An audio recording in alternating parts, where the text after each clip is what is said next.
Well, hello everyone and welcome to Monaco, and my first thought when I saw this weather was bollocks, bollocks and more bollocks. This is round 6 of season 3 of my F1 2012 career. I am LoveSpuds, and first of all I'm going to show you what happened in Q2. As you can see, I set my time of 1:17.7 and promptly smashed right into the barriers on the first corner. But luckily, through the skin of my teeth, I just managed to get into Q3, so I thought I'd show you the difference in time there by Mark Webber, who was just a few hundredths of a second behind me. So here we go for my Q3 lap. It's not going to be nothing special, so don't expect too much. I've already lost a couple of attempts on that first corner just by sliding out a little bit. Although this setup, which is the usual Mr. Noble setup that I've been using, link in the description. I'm still not very good at this circuit as a whole, especially the last sector. These first two sectors I'm sort of on the pace, 2/10 down, and on the last sector I lose a hell of a lot of time. And obviously I do what I usually do and bounce off the barriers a little bit. But this isn't so bad if it stayed dry. It's going to rain in the race, so anything I do now is pretty much damage limitation. But let's see what I can do for the grid, because we need to get third or above. It doesn't look like I'm going to get that so far. I'm still 2/10 down. I've improved slightly, but still outside the recommended time for pole. Now this is where I lose a hell of a lot of time. Not quite sure why, because I wasn't too bad on that last sector, but obviously I was bad enough to lose 7/10 of a second.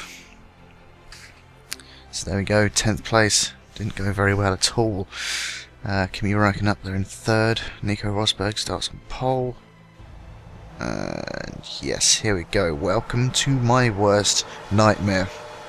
Let's see if we can make the most of it. So I'm moving my brake balance to the rear because I kept locking my front tyres on the chicane going down the hill. The chicane I hate. Just about nearly crashing into the back of Vettel there. Just made it round. For some reason Buttons wasn't very fast getting away, and I've been hit from behind. Definitely wasn't expecting that, but I'm glad I have spun the right way round. And unfortunately I have lost couple of places, but it's only 2 places down from where I started on the grid, so it could have been a hell of a lot worse. And yeah, spray from the cars in front, not making it easy either. Getting really close to the back of the rest, going around the hairpin, having a look around. This circuit is so damn tiny, you can't do much overtaking, but I'm going to go for it on the entrance to the tunnel here. I'm going to use up my curse just to get past him. Make sure I make the move stick, because I'm not quite as confident to go for an overtake going down into this chicane, because I know if I try it I will lock the brakes and end up ploughing into another car and getting a penalty, because that's just how I roll. Oh god, 20 laps of torture. It really is. And that's why this video is about 35 minutes long, because it's not exactly going to be a fast race at the best of times. Not to mention the fact it's 20 laps long. It's one of the longest races in the game. So I do apologise if you get bored. But obviously today I'm going to be talking about the Malaysian Grand Prix, which happened yesterday. I had to think what day it was then.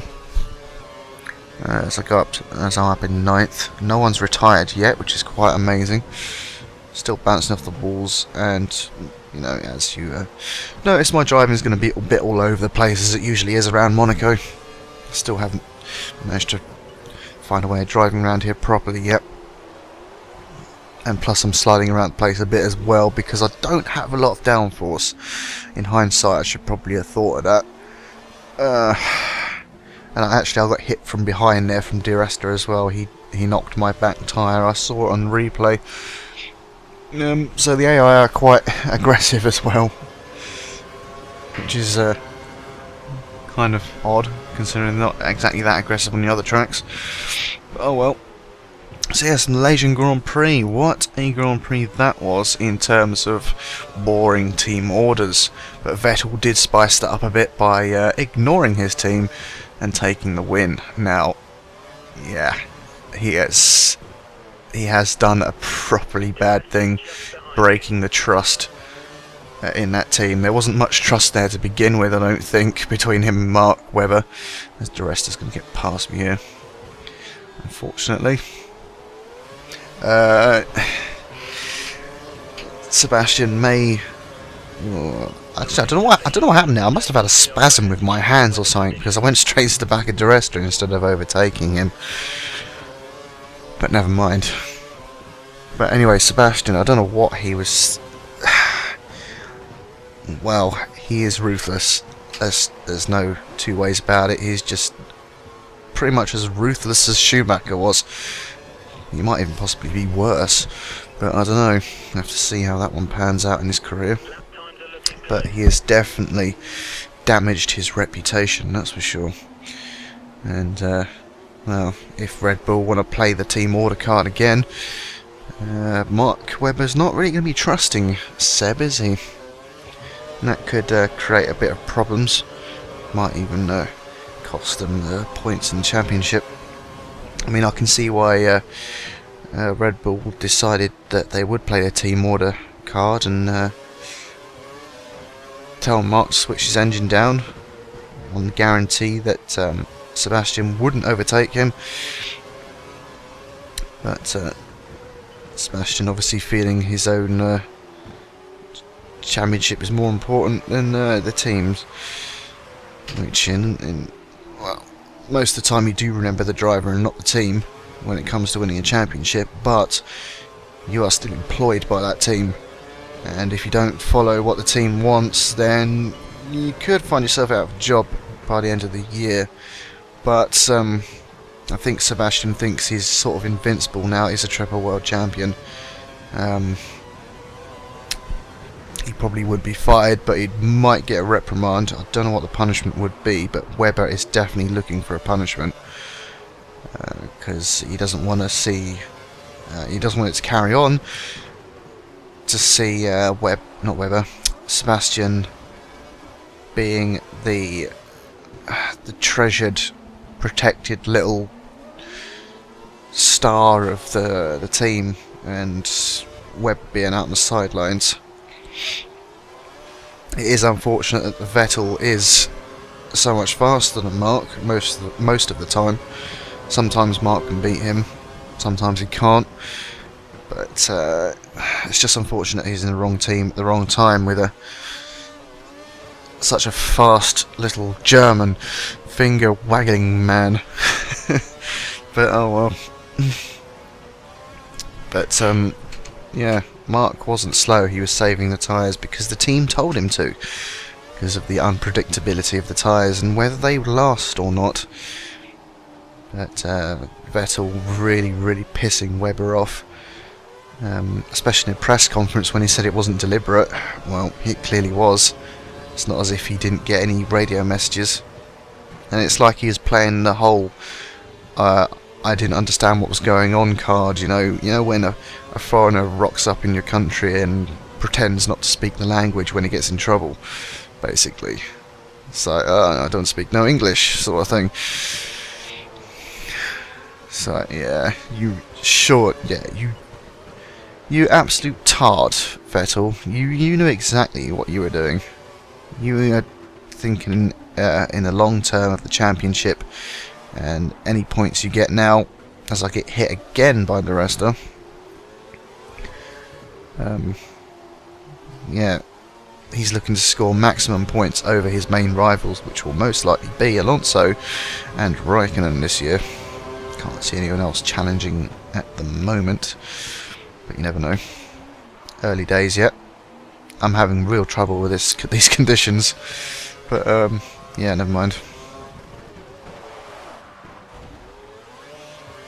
Having real trouble with these conditions. I do apologise if you were looking for expert racing, for those of you who haven't seen my videos before, but that's not what I do. I just try my best. There's only so much grip I can get out of these cars. But well, Hamilton sets fastest lap 1:26.6, which is at least 4 or 5 seconds faster than me. So I'm not going to win this race, I can tell you that much now. But yeah, that was a very interesting race. The most tension-filled podium. You could cut the atmosphere with a knife, especially when they, in the bit before they walked out onto the podium, Mark Webber made his feelings absolutely clear. The multi-21 comment, the team orders code word. That was probably the most tension-filled podium I've ever seen. Even Hamilton didn't look comfortable up there because he shouldn't have really been third. Team orders or not, Ross Brawn should have let Rosberg past. He could have done it on merit easily, but it's because they were scared of getting them close together, racing and all that. Well, I mean, actually doing some racing for the fans. So, yeah, Rosberg pissed off as well by Ross Brawn. So, and I got hit by Webber this time. Webber lost his front wing because of that, but it's not gonna do me any favours. Getting hit from all angles here as I try and go up the inside of Kobayashi. Not quite going to work, unfortunately, as Webber peels off into the pits and to the roaster as well. Yeah, Hamilton also, did his own apologising to Nico Rosberg, saying that he shouldn't have finished ahead of him, basically. I mean, even if that was the case, Ross Brawn could have told Hamilton to just move aside and let him pass. I mean, what would have been the problem? I mean, yeah, wouldn't have changed much. The team would have still got the same amount of points. But you should have at least let the faster car go ahead. I mean, that was a totally different situation to what the Red Bulls were in. But yeah, this whole team orders thing in general, I don't like it. The only time I want to see team orders is if one driver is in contention of winning the World Championship and the other isn't. Like Massa helping out Alonso in Brazil last year, for example. That's the only time I want to see team orders. I don't want to see it this early on in the season. Well, I mean, us normal folk want to see pure racing. They just want to see what the driver can do in the car that he's given, and if they crash, and so be it. But you can understand why they have team orders and why they tell them not to race each other, because they want the points and they want the money as well. Because let's not forget, this is their jobs and their livelihood. It's not just entertainment.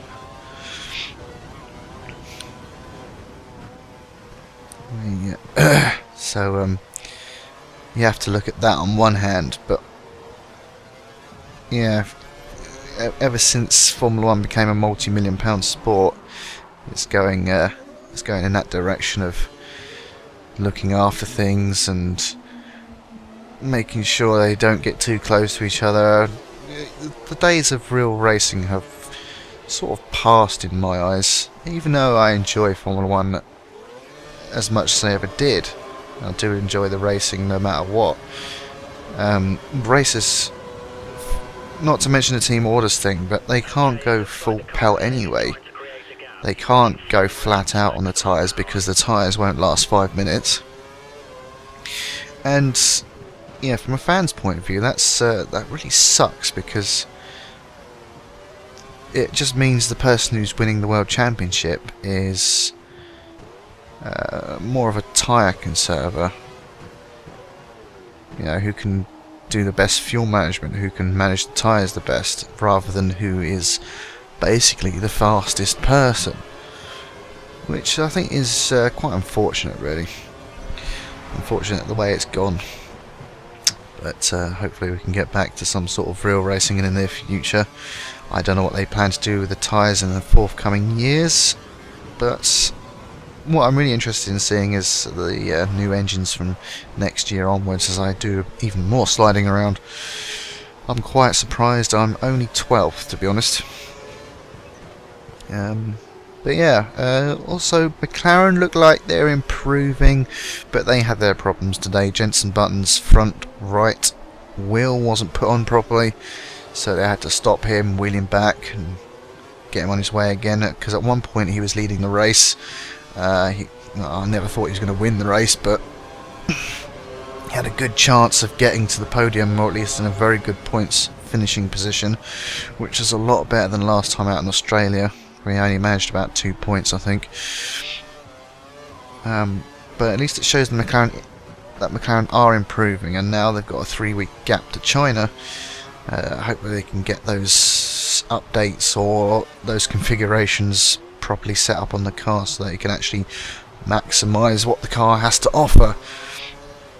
Now it's good to see that they might be able to do that sooner rather than later. You don't want to end up being a Ferrari and hanging on,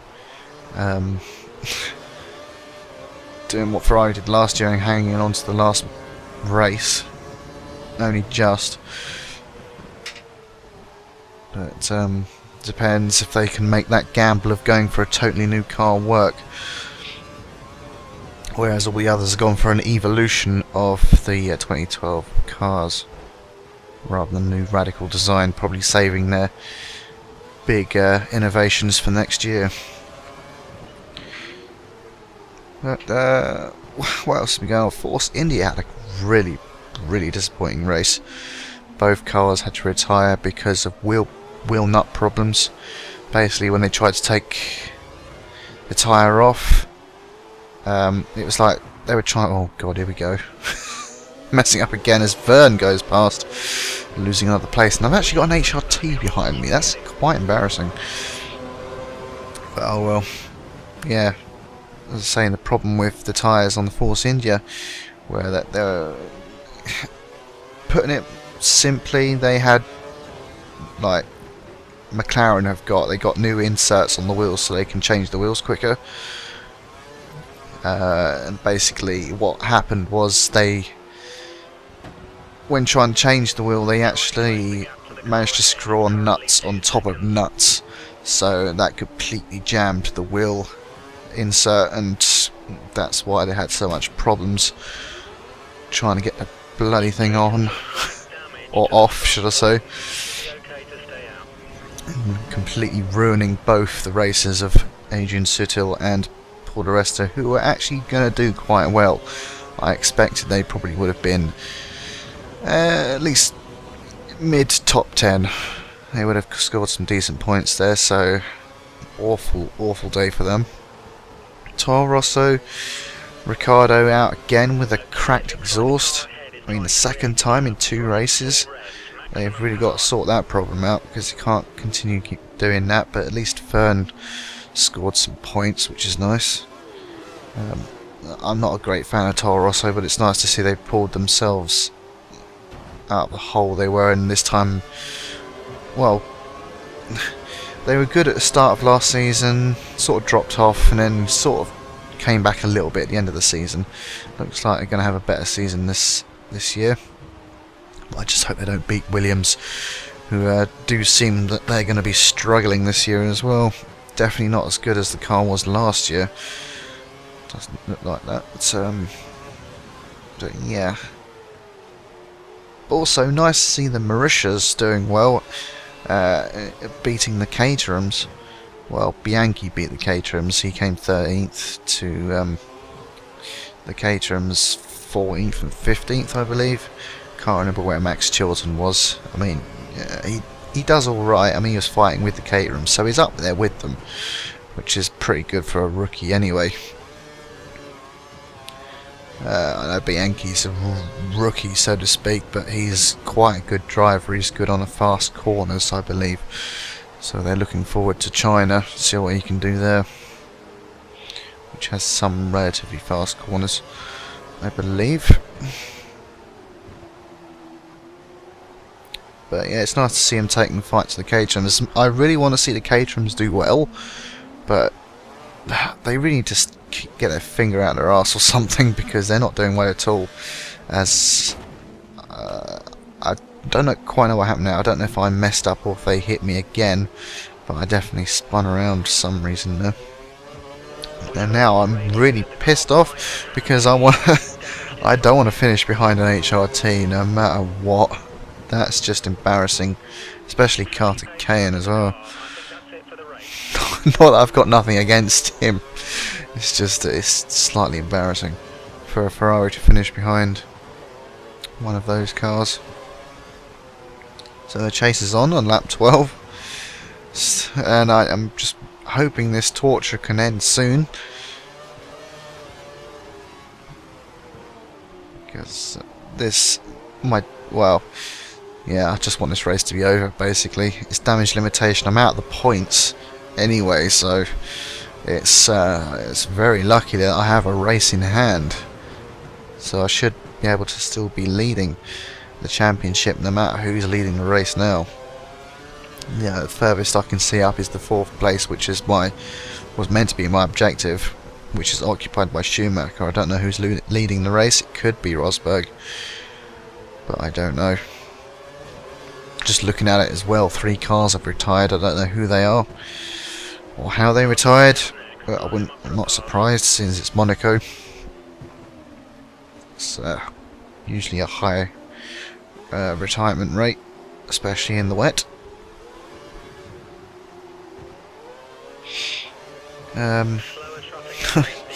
Yeah. That also brings me on to my next thing about Ferrari and Alonso and his start, nudging the back of Vettel, wrecking his front wing. For a while it looked like it was going to stay on there, but most of us pretty much guessed that wing would fall off, and it did. They had the chance to bring him in, but they didn't. They were waiting for the point to put the dry tyres on the car, which was a very bad mistake. It was way too damaged, and the way the speeds he was going and the track angles and levels and whatever you want to call it, that front wing was never going to stay on, and on the second lap it proved true, as it came off and went underneath the car, actually raising his front wheels up off the ground, so he had no steering, nearly ending Mark Webber's race there and then. And to be fair, if it did end his race, then this controversy with Vettel and Webber never would have happened. So there you go. It's a funny old world it is. Few feet meant the difference between this massive Vettel story and Webber just being knocked out by Alonso. But there we go. And talking of Massa, well, he done quite well. Obviously he went backwards from starting in second, which is unfortunate. Chopped off the pace a little bit, but then he came back towards the end of the race, which was good to see, but it was a bit too little too late for him, really. Ending up 5th, I think he did. Don't hold me to that, I'm not entirely sure.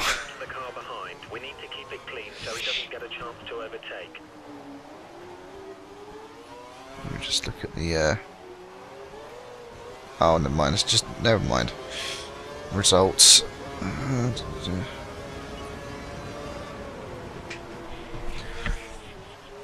Yeah, he did finish 5th. I just had to check that because I wasn't entirely sure. I did see footage of him coming back and passing the Lotuses. And talking of the Lotuses, they could have done a lot better than they did. Fortunately, Kimi not getting a great start, and Grosjean ended up finishing ahead of him. So, yeah, not a great day for the Lotuses, but they did manage to get some half decent points from where they were. Not a total loss. And both cars finished in the points, which is good, quite nice to see. It's a shame Raikkonen didn't finish on the top step, but you can't have it all, can you? I was pretty sure it wouldn't be long before Fingerboy got on top of the podium again anyway. I see not much has been said about Perez either. That's quite interesting. I mean, to be honest, he's actually driving relatively well. The safety car has been deployed. Safety car deployed. And the safety car has been deployed for a completely unfathomable reason. Because nothing, I can't see any dots on the map that have stopped or anything that's happened or whatever. The safety car's just come out for some reason, I don't know why.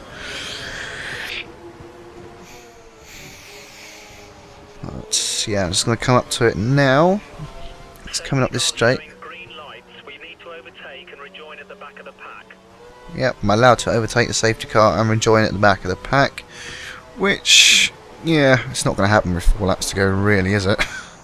And I still mess it up, which is irritating. Although to be fair, if this safety car happened earlier, I might have actually been able to make up a few more places. Because you got the new rule of being able to unlap yourself and all that, which I don't think is really in effect here. Because in the real world, I think every car has to join up behind the safety car, and then you can unlap yourself while after the debris has been cleared. In this game, you're just allowed to overtake and then just join in the back, really. Just skipping a sequence out altogether, really, because the game doesn't render or simulate the marshals going onto the track, because the marshals just don't move, they just stay where the hell they are, waving their little flags as the debris magically disappears into thin air. Not that I've seen any debris anyway, so I didn't see the point of the safety car, because I have no idea what happened. No cars have retired either, so kind of think the game just randomly threw a safety car in there for no particular reason. But hey ho.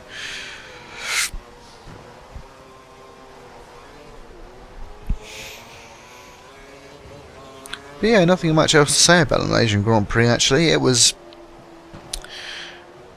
okay. Wasn't exactly a fun race until things started happening with like Webber and Vettel and all the other guys down the pack. But it was an extremely controversial one, and it'll be interesting to see in the next few days if Vettel gets reprimanded, punished, or whatever. Even saw one article where on the BBC where John Watson, who used to be a member of McLaren a good few years ago now,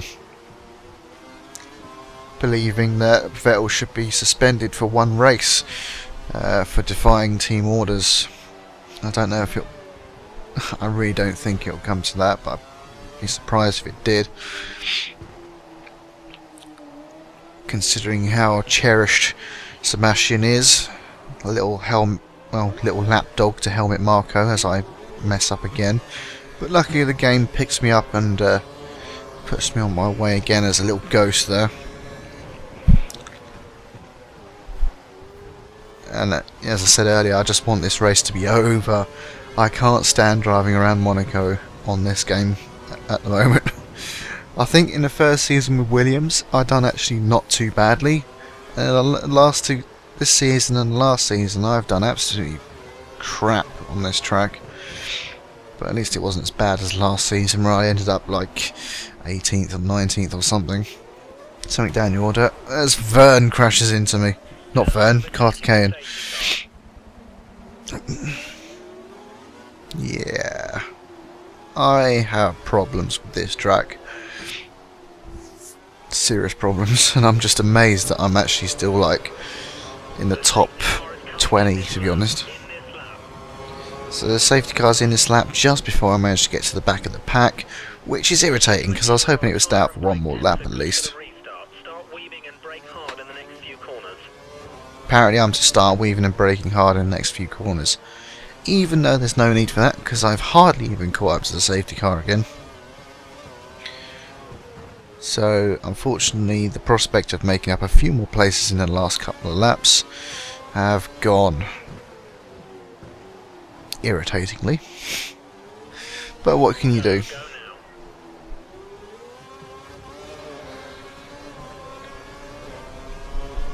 Yeah, as I was saying, I'd be surprised if Sebastian gets a one-race suspension. I'd be very surprised. As I say, he's Helmut Marko's bloody little lapdog. I don't think they got the balls to do it, to be honest. But if they don't do something, Webber could cause a lot of problems. Well, I don't know about causing a lot of problems, but yeah. Yeah, there could be a... well, I don't really know, to be honest.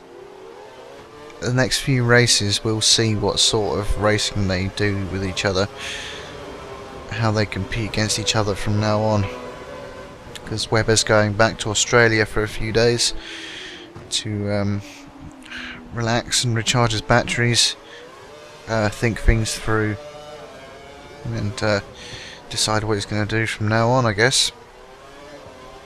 So I guess all we can do now is wait and see what happens.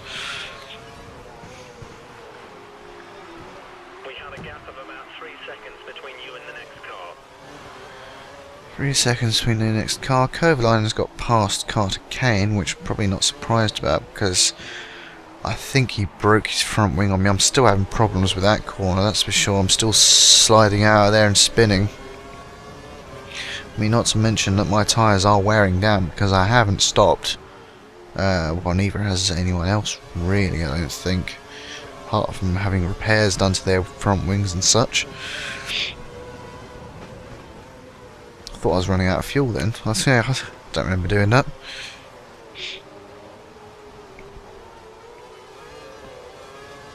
Yeah, just limping to the end now. Lap 20 of 20. This torture for me is almost over, but still having to wrestle the car around, trying to keep it on the track.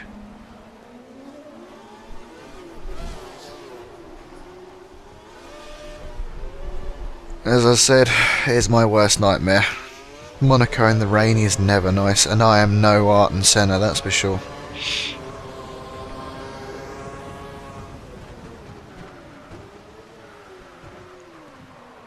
And just to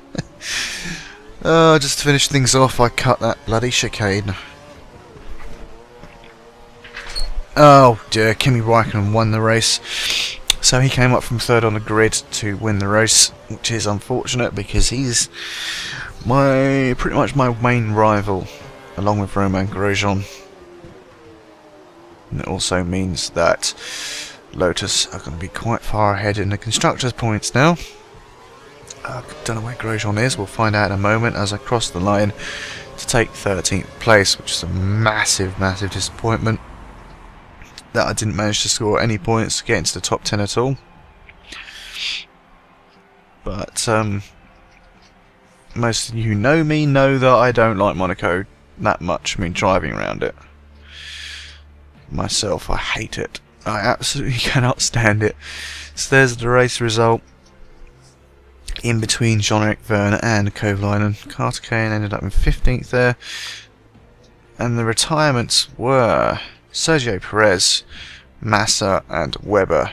Webber and Massa actually got disqualified for some reason. Don't know why. I have no idea why they got disqualified. Maybe, I think Webber got disqualified for hitting me at the swimming pool chicane. Apart from that, I don't know what happened to anyone else. But I'm still first in the Drivers' Championship. My lead has been cut to 13 points. So it's still a fight on my hands with the two Lotuses behind. And Massa still hasn't scored any points whatsoever. There he is, down in 17th. So I very much doubt I'm going to win the Constructors this year. Which is really unfortunate. But oh well, Kimi and Roman are right behind me, and see how they're doing in the Constructors. Yeah, they're at the top 180, Actually, Ferrari have been overtaken. They've dropped 2 places now to 4th. With Mercedes and McLaren both jumping ahead, 125 and 120 respectively. 9 points adrift of McLaren we are, but we've got a nice little gap to Sauber, so we can't fall too far down the order from here. But it's going to be a worse result than last year, I expect, in terms of the constructors. And there's the standard disappointment sequence, but in a Ferrari costume this time. But anyway, join me next time for round 7. I'll see you then.